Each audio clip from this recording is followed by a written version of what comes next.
The future of Google. On one hand, the company is pumping out big innovations like Google Glass, self-driving cars from its secret innovation lab, Google X.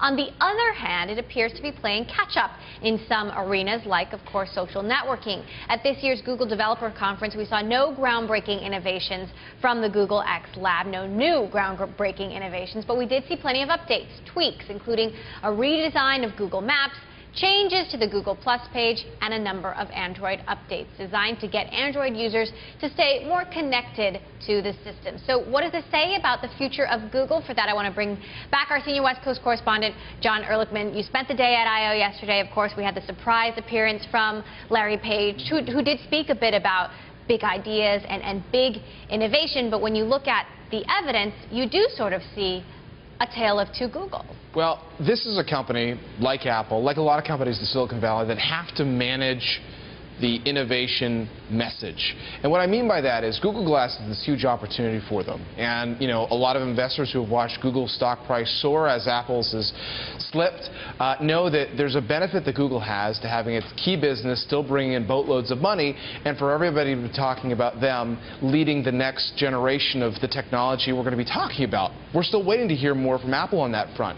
But it is still early days, and when Google was asked yesterday, when Larry Page was specifically asked, when's this going to be available for consumers, he defaulted to Sergey Brin, who wasn't speaking yesterday. And I think that's because they really have to make sure this product works well for everybody, because this is the challenge, and Steve Jobs talked a lot about this. Is the world ready for that technology, which we love and think is great? Because if you deliver it and nobody wants it, then that's your challenge. Yes, and I've been speaking with investors who say, look, it's interesting, you know, but it's not necessarily going to be transformational right now for consumers.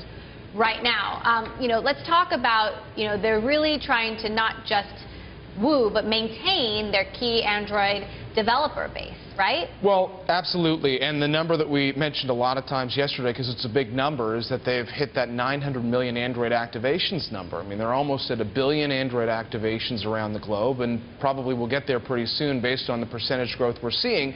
And that opens the door for so much more money to be made by Google. You know, you log into these devices using a Google login, and then really they have what a lot of people envy, certainly what a company like Facebook would envy right now. And we asked this question, what is Google Plus, right? It seems like if we're talking Google Plus versus Facebook, Google gets a fail.